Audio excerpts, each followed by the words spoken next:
tanggal 24 Oktober, hari ke-298. Bacaan Lukas pasal 22 sampai pasal 24. Penderitaan anak manusia.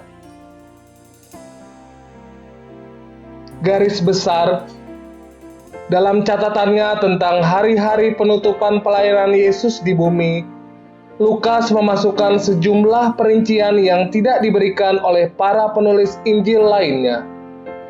Hanya Lukas yang mencatat peringatan Yesus kepada Petrus tentang keinginan setan untuk menguji dia. Hanya Lukas yang mencatat penyembuhan hamba imam besar. Hanya Lukas yang memberikan perincian tentang pencobaan Yesus di hadapan Herodes Antipas. Hanya Lukas yang mengungkapkan pertobatan dari salah satu dari dua pencuri yang disalibkan bersama Yesus. Dan hanya Lukas yang menghadirkan penampakan hari kebangkitan kepada kedua murid di jalan menuju Emmaus. Renungan harian. Apakah Anda memiliki waktu yang sulit memahami firman Tuhan? Kamu tidak sendiri. Para murid di jalan menuju Emmaus membutuhkan Yesus untuk menjelaskan kepada mereka kebenaran tentang dirinya. Pasal 24 ayat 27. Sida-sida Etiopia mengakui kepada Philip bahwa dia tidak mengerti apa yang dia baca dalam kitab Yesaya. Kisah Para Rasul ke-8 ayat 30 sampai ayat 31. Bahkan Rasul Petrus mengakui bahwa beberapa surat Paulus sulit dimengerti. 2 Petrus 3 ayat 15 sampai ayat 16. Dua elemen diperlukan jika Anda ingin memahami firman Tuhan. Pada bagian Anda harus ada membaca dan mempelajari kitab suci dengan tekun. Ini mungkin termasuk penggunaan alat-alat seperti konkordansi dan komentar Alkitab. Pada bagian Allah, ada pekerjaan Roh Kudus yang menyinari, memberikan pemahaman, dan pengertian rohani. Yohanes pasal 16 ayat 13 sampai ayat 15. Tuhan telah berjanji untuk melakukan bagiannya. Apakah kamu melakukan milikmu? Hari ini adalah hari yang baik untuk mampir ke perpustakaan gereja Anda atau toko buku Kristen setempat untuk menemukan alat yang akan membantu Anda dalam mempelajari firman Tuhan sehari-hari.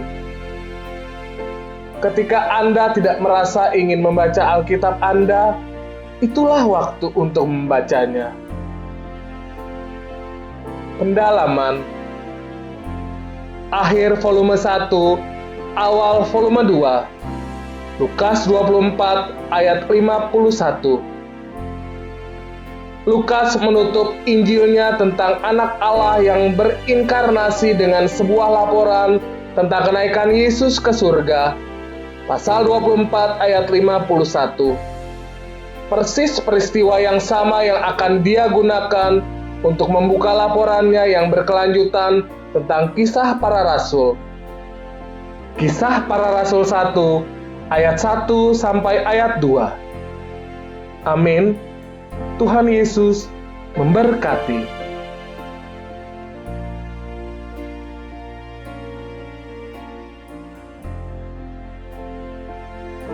Lukas pasal 22. Rencana untuk membunuh Yesus. Hari Raya Roti Tidak Beragi yang disebut Paskah sudah dekat. Imam-imam kepala dan ahli-ahli Taurat mencari jalan bagaimana mereka dapat membunuh Yesus, sebab mereka takut kepada orang banyak. Yudas mengkhianati Yesus. Maka masuklah iblis ke dalam Yudas yang bernama Iskariot, seorang dari ke-12 murid itu.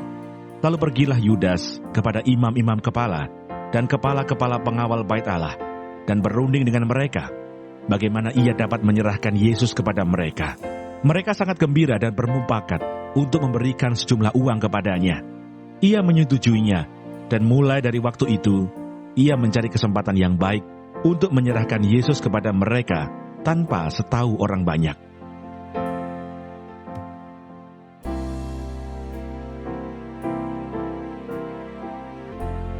Persiapan untuk makan Paskah.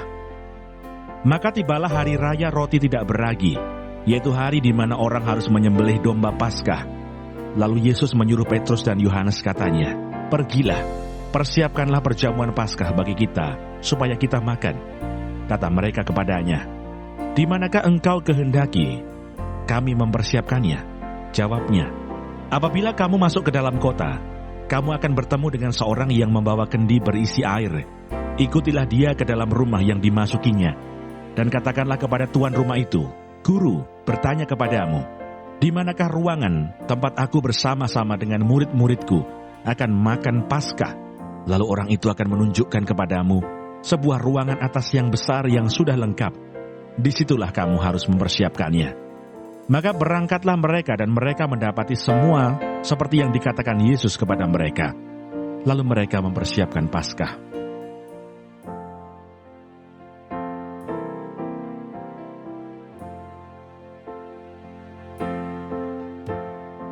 Penetapan perjamuan malam. Ketika tiba saatnya, Yesus duduk makan bersama-sama dengan rasul-rasulnya. Katanya kepada mereka, "Aku sangat rindu makan Paskah ini bersama-sama dengan kamu sebelum aku menderita. Sebab aku berkata kepadamu, aku tidak akan memakannya lagi sampai ia beroleh kegenapannya dalam kerajaan Allah." Kemudian ia mengambil sebuah cawan, mengucap syukur lalu berkata, "Ambillah ini dan bagikanlah di antara kamu. Sebab aku berkata kepada kamu, mulai dari sekarang ini, aku tidak akan minum lagi hasil pokok anggur sampai kerajaan Allah telah datang." Lalu ia mengambil roti, mengucap syukur, memecah-mecahkannya, dan memberikannya kepada mereka katanya, "Inilah tubuhku yang diserahkan bagi kamu. Perbuatlah ini menjadi peringatan akan aku." Demikian juga dibuatnya dengan cawan sesudah makan. Ia berkata, "Cawan ini adalah perjanjian baru oleh darahku, yang ditumpahkan bagi kamu. Tetapi lihat, tangan orang yang menyerahkan aku ada bersama dengan aku di meja ini. Sebab anak manusia memang akan pergi, seperti yang telah ditetapkan. Akan tetapi, celakalah orang yang olehnya ia diserahkan." Lalu mulailah mereka mempersoalkan, siapa di antara mereka yang akan berbuat demikian.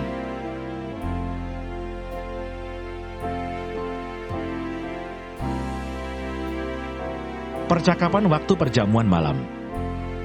Terjadilah juga pertengkaran di antara murid-murid Yesus. Siapakah yang dapat dianggap terbesar di antara mereka? Yesus berkata kepada mereka, "Raja-raja bangsa-bangsa memerintah rakyat mereka, dan orang-orang yang menjalankan kuasa atas mereka disebut pelindung-pelindung. Tetapi kamu tidaklah demikian, melainkan yang terbesar di antara kamu hendaklah menjadi sebagai yang paling muda dan pemimpin sebagai pelayan. Sebab siapakah yang lebih besar, yang duduk makan atau yang melayani? Bukankah dia yang duduk makan? Tetapi aku ada di tengah-tengah kamu sebagai pelayan. Kamulah yang tetap tinggal bersama-sama dengan aku dalam segala pencobaan yang aku alami.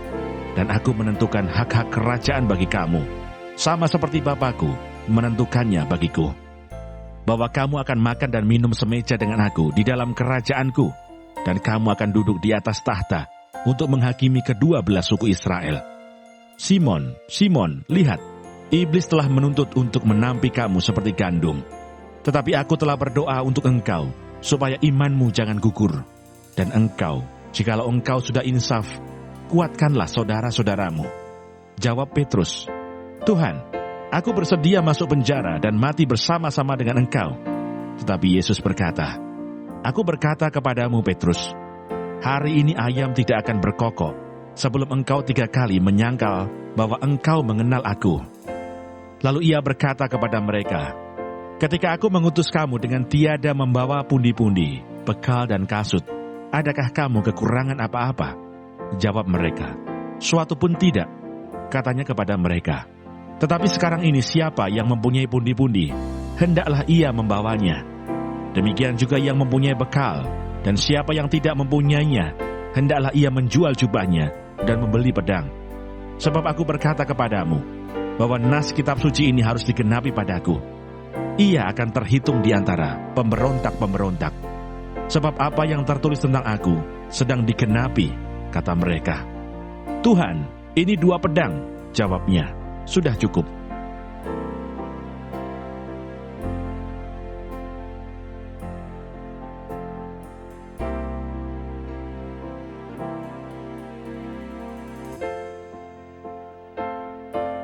Di Taman Getsemani.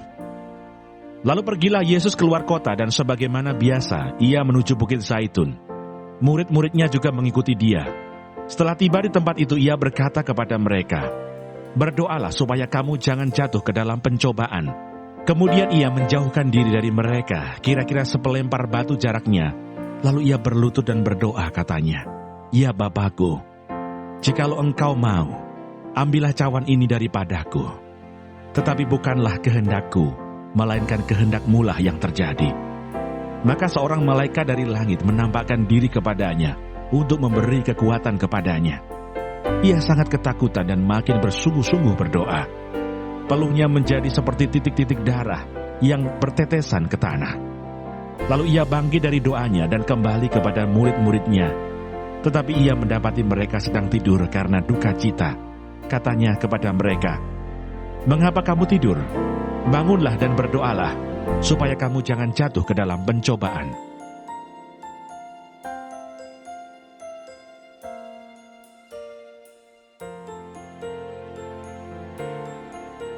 Yesus ditangkap.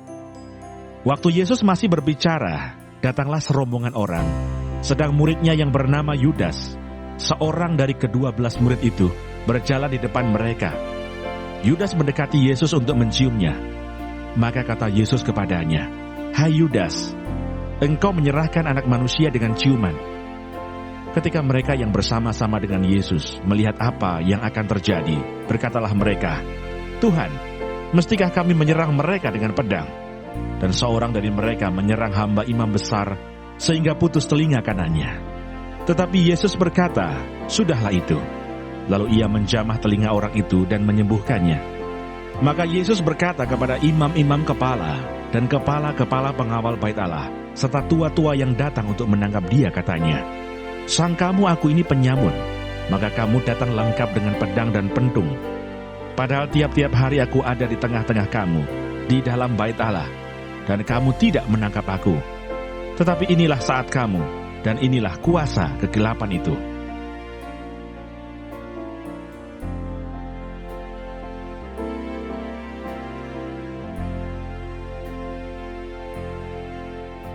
Petrus menyangkal Yesus.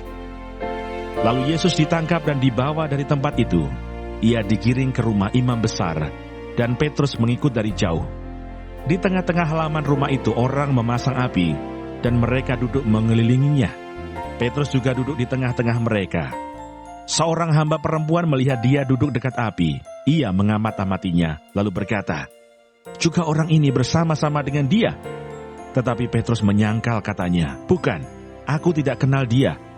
Tidak berapa lama kemudian seorang lain melihat dia lalu berkata, "Engkau juga seorang dari mereka." Tetapi Petrus berkata, "Bukan, aku tidak." Dan kira-kira sejam kemudian, seorang lain berkata dengan tegas, "Sungguh, orang ini juga bersama-sama dengan dia, sebab ia juga orang Galilea." Tetapi Petrus berkata, "Bukan, aku tidak tahu apa yang engkau katakan." Seketika itu juga, sementara ia berkata, berkokoklah ayam. Lalu berpalinglah Tuhan memandang Petrus. Maka teringatlah Petrus bahwa Tuhan telah berkata kepadanya, "Sebelum ayam berkokok pada hari ini, engkau telah 3 kali menyangkal aku." Lalu ia pergi keluar dan menangis dengan sedihnya.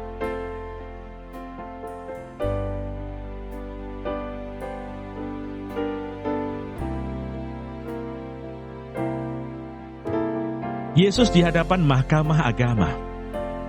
Dan orang-orang yang menahan Yesus mengolok-olokkan dia dan memukulinya. Mereka menutupi mukanya dan bertanya, "Cobalah katakan siapakah yang memukul engkau?" dan banyak lagi hujat yang diucapkan mereka kepadanya. Dan setelah hari siang berkumpullah sidang para tua-tua bangsa Yahudi dan imam-imam kepala dan ahli-ahli Taurat. Lalu mereka menghadapkan dia ke mahkamah agama mereka, katanya, "Jikalau engkau adalah Mesias, katakanlah kepada kami." Jawab Yesus, "Sekalipun aku mengatakannya kepada kamu, namun kamu tidak akan percaya. Dan sekalipun aku bertanya sesuatu kepada kamu, namun kamu tidak akan menjawab. Mulai sekarang Anak Manusia sudah duduk di sebelah kanan Allah yang Maha Kuasa." Kata mereka semua, "Kalau begitu engkau ini Anak Allah." Jawab Yesus, "Kamu sendiri mengatakan bahwa akulah Anak Allah." Lalu kata mereka, "Untuk apa kita perlu kesaksian lagi? Kita ini telah mendengarnya dari mulutnya sendiri."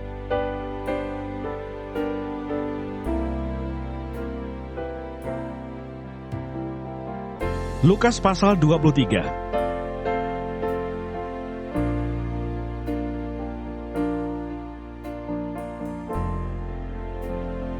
Yesus di hadapan Pilatus. Lalu bangkitlah seluruh sidang itu dan Yesus dibawa menghadap Pilatus. Di situ mereka mulai menuduh dia, katanya, "Telah kedapatan oleh kami bahwa orang ini menyesatkan bangsa kami dan melarang membayar pajak kepada Kaisar. Dan tentang dirinya ia mengatakan bahwa ia adalah Kristus, yaitu Raja." Pilatus bertanya kepadanya, "Engkaukah Raja orang Yahudi?" Jawab Yesus, "Engkau sendiri mengatakannya." Kata Pilatus kepada imam-imam kepala dan seluruh orang banyak itu, "Aku tidak mendapati kesalahan apapun pada orang ini." Tetapi mereka makin kuat mendesak, katanya, "Ia menghasut rakyat dengan ajarannya di seluruh Yudea. Ia mulai di Galilea dan sudah sampai ke sini." Ketika Pilatus mendengar itu, ia bertanya, "Apakah orang itu seorang Galilea?" Dan ketika ia tahu bahwa Yesus seorang dari wilayah Herodes, ia mengirim dia menghadap Herodes, yang pada waktu itu ada juga di Yerusalem.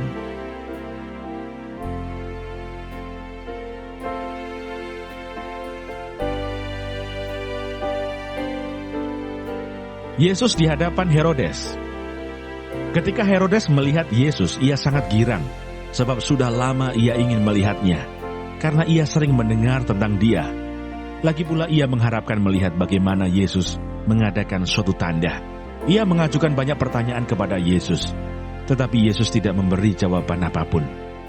Sementara itu imam-imam kepala dan ahli-ahli Taurat maju ke depan dan melontarkan tuduhan-tuduhan yang berat terhadap dia. Maka mulailah Herodes dan pasukannya menista dan mengolok-olokkan dia. Ia mengenakan jubah kebesaran kepadanya, lalu mengirim dia kembali kepada Pilatus. Dan pada hari itu juga bersahabatlah Herodes dan Pilatus. Sebelum itu mereka bermusuhan.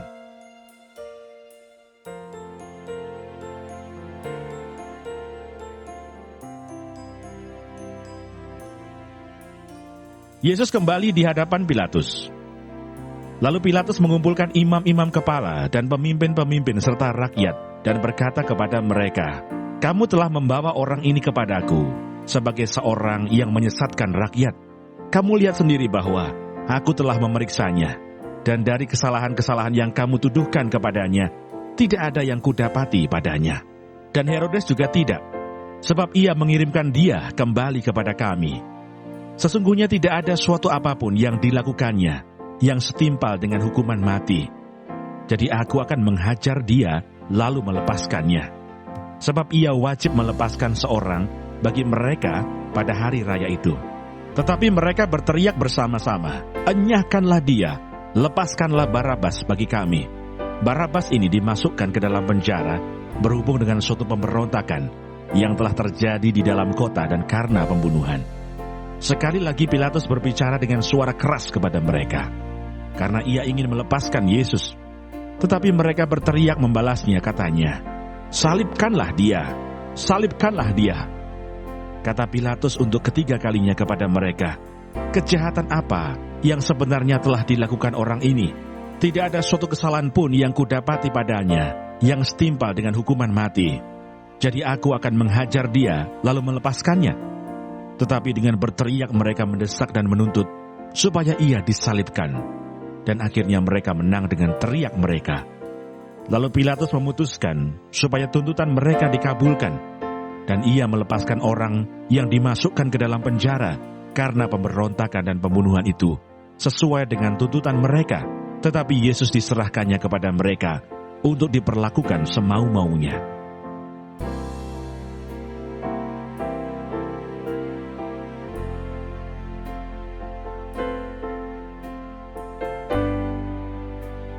Yesus dibawa untuk disalibkan. Ketika mereka membawa Yesus, mereka menahan seorang yang bernama Simon dari Kirene, yang baru datang dari luar kota. Lalu diletakkan salib itu di atas bahunya, supaya dipikulnya sambil mengikuti Yesus. Sejumlah besar orang mengikuti dia, di antaranya banyak perempuan yang menangisi dan meratapi dia. Yesus berpaling kepada mereka dan berkata, "Hai putri-putri Yerusalem, janganlah kamu menangisi aku, melainkan tangisilah dirimu sendiri dan anak-anakmu. Sebab lihat, akan tiba masanya orang berkata, berbahagialah perempuan mandul, dan yang rahimnya tidak pernah melahirkan, dan yang susunya tidak pernah menyusui. Maka orang akan mulai berkata kepada gunung-gunung, runtuhlah menimpa kami, dan kepada bukit-bukit, timbunilah kami. Sebab jikalau orang berbuat demikian dengan kayu hidup, apakah yang akan terjadi dengan kayu kering? Dan ada juga digiring dua orang lain, yaitu dua penjahat, untuk dihukum mati bersama-sama dengan dia."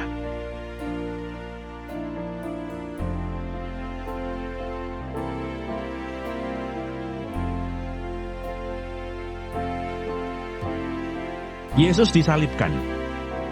Ketika mereka sampai di tempat yang bernama Tengkorak, mereka menyalibkan Yesus di situ, dan juga kedua orang penjahat itu, yang seorang di sebelah kanannya dan yang lain di sebelah kirinya.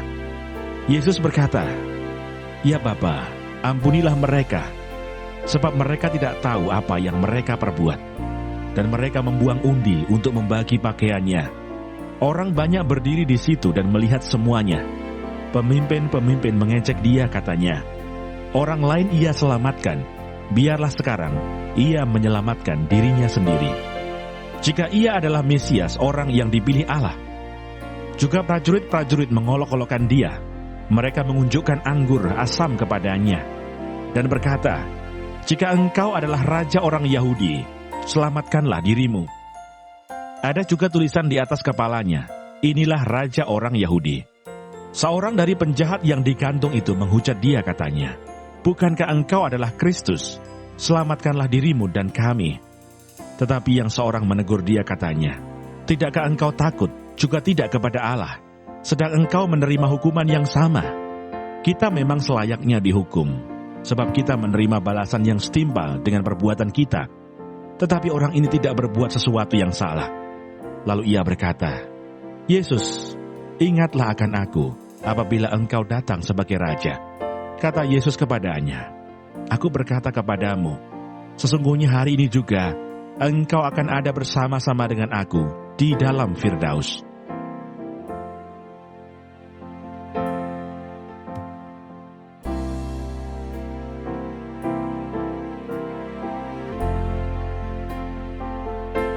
Yesus mati.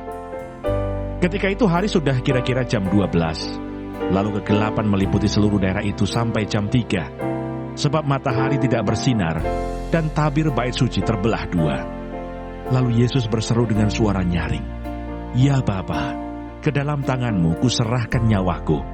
Dan sesudah berkata demikian ia menyerahkan nyawanya. Ketika kepala pasukan melihat apa yang terjadi, ia memuliakan Allah, katanya, "Sungguh, orang ini adalah orang benar." Dan sesudah seluruh orang banyak yang datang berkerumun di situ untuk tontonan itu melihat apa yang terjadi itu, pulanglah mereka sambil memukul-mukul diri. Semua orang yang mengenal Yesus dari dekat, termasuk perempuan-perempuan yang mengikuti dia dari Galilea, berdiri jauh-jauh dan melihat semuanya itu.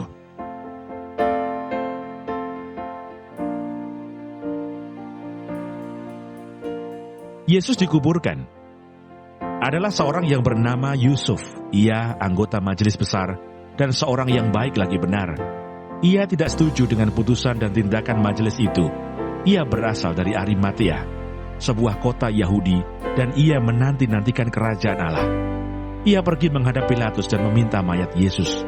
Dan sesudah ia menurunkan mayat itu, ia mengapaninya dengan kain lenan lalu membaringkannya di dalam kubur yang digali di dalam bukit batu, di mana belum pernah dibaringkan mayat. Hari itu adalah hari persiapan dan Sabat hampir mulai, dan perempuan-perempuan yang datang bersama-sama dengan Yesus dari Galilea ikut serta dan mereka melihat kubur itu dan bagaimana mayatnya dibaringkan. Dan setelah pulang, mereka menyediakan rempah-rempah dan minyak mur.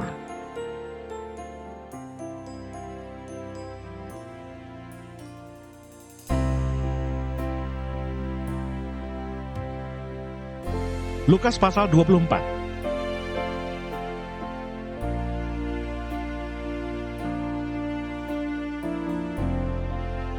Kebangkitan Yesus.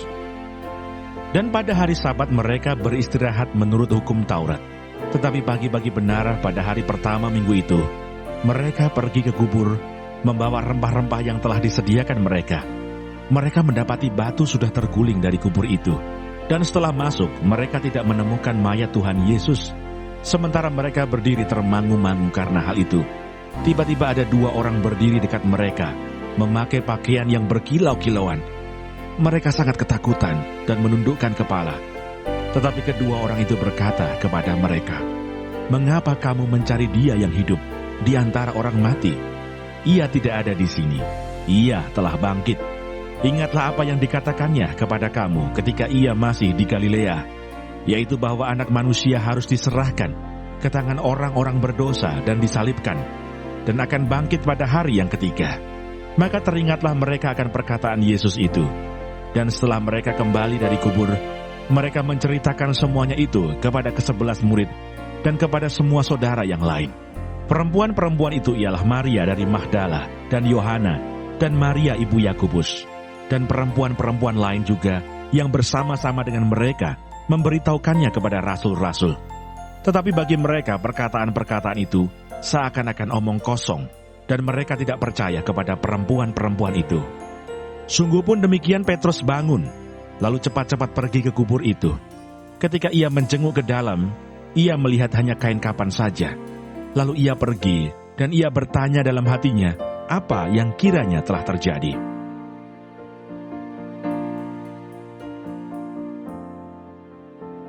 Yesus menampakkan diri di jalan ke Emmaus.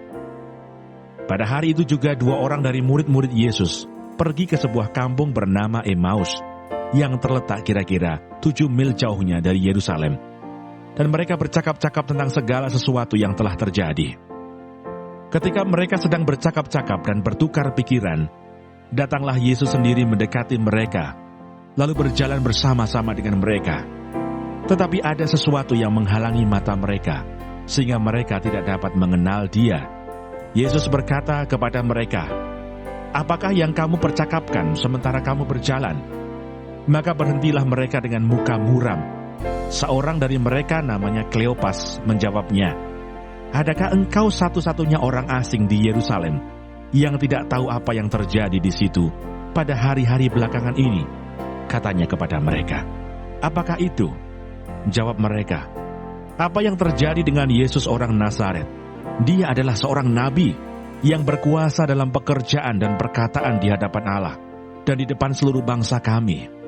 Tetapi imam-imam kepala dan pemimpin-pemimpin kami telah menyerahkan Dia untuk dihukum mati, dan mereka telah menyalibkannya. Padahal kami dahulu mengharapkan bahwa Dialah yang datang untuk membebaskan bangsa Israel. Tetapi sementara itu telah lewat 3 hari sejak semuanya itu terjadi. Tetapi beberapa perempuan dari kalangan kami telah mengejutkan kami. Pagi-pagi buta, mereka telah pergi ke kubur dan tidak menemukan mayatnya. Lalu mereka datang dengan berita bahwa telah kelihatan kepada mereka malaikat-malaikat yang mengatakan bahwa Ia hidup.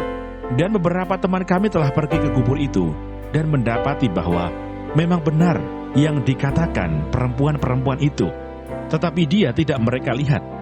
Lalu Ia berkata kepada mereka, "Hai kamu orang bodoh, betapa lambannya hatimu, sehingga kamu tidak percaya segala sesuatu yang telah dikatakan para nabi.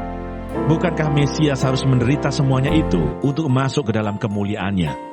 Lalu Ia menjelaskan kepada mereka apa yang tertulis tentang Dia dalam seluruh kitab suci, mulai dari kitab-kitab Musa dan segala kitab nabi-nabi.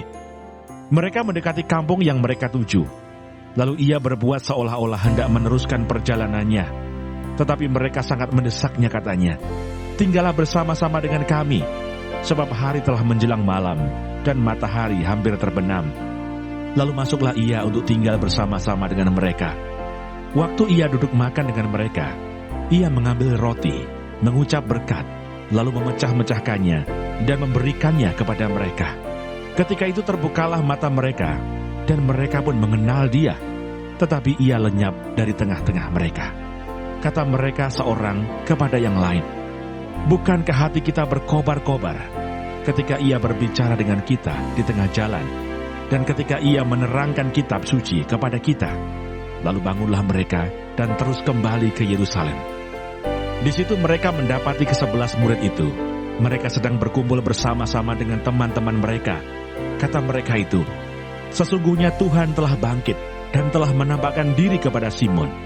Lalu kedua orang itu pun menceritakan apa yang terjadi di tengah jalan dan bagaimana mereka mengenal dia pada waktu ia memecah-mecahkan roti. Yesus menampakkan diri kepada semua murid.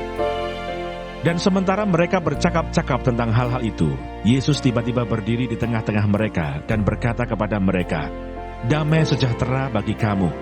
Mereka terkejut dan takut, dan menyangka bahwa mereka melihat hantu. Akan tetapi ia berkata kepada mereka, "Mengapa kamu terkejut dan apa sebabnya timbul keraguan-raguan di dalam hati kamu? Lihatlah tanganku dan kakiku, aku sendirilah ini. Rabalah aku dan lihatlah, karena hantu tidak ada daging dan tulangnya, seperti yang kamu lihat ada padaku." Sambil berkata demikian, ia memperlihatkan tangan dan kakinya kepada mereka. Dan ketika mereka belum percaya karena girangnya dan masih heran, berkatalah ia kepada mereka, "Adakah padamu makanan di sini?" Lalu mereka memberikan kepadanya sepotong ikan goreng. Ia mengambilnya dan memakannya di depan mata mereka. Ia berkata kepada mereka, "Inilah perkataanku yang telah kukatakan kepadamu ketika aku masih bersama-sama dengan kamu, yakni bahwa harus digenapi semua yang ada tertulis tentang aku dalam kitab Taurat Musa dan kitab Nabi-Nabi dan kitab Mazmur." Lalu ia membuka pikiran mereka sehingga mereka mengerti kitab suci.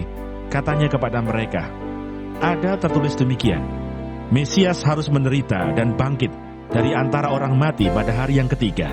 Dan lagi, dalam namanya berita tentang pertobatan dan pengampunan dosa harus disampaikan kepada segala bangsa, mulai dari Yerusalem. Kamu adalah saksi dari semuanya ini, dan aku akan mengirim kepadamu apa yang dijanjikan Bapakku. Tetapi kamu harus tinggal di dalam kota ini, sampai kamu diperlengkapi dengan kekuasaan dari tempat tinggi."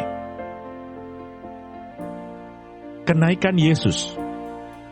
Lalu Yesus membawa mereka keluar kota sampai dekat Betania. Di situ ia mengangkat tangannya dan memberkati mereka. Dan ketika ia sedang memberkati mereka, ia berpisah dari mereka dan terangkat ke surga. Mereka sujud menyembah kepadanya. Lalu mereka pulang ke Yerusalem dengan sangat bersuka cita. Mereka senantiasa berada di dalam bait Allah dan memuliakan Allah.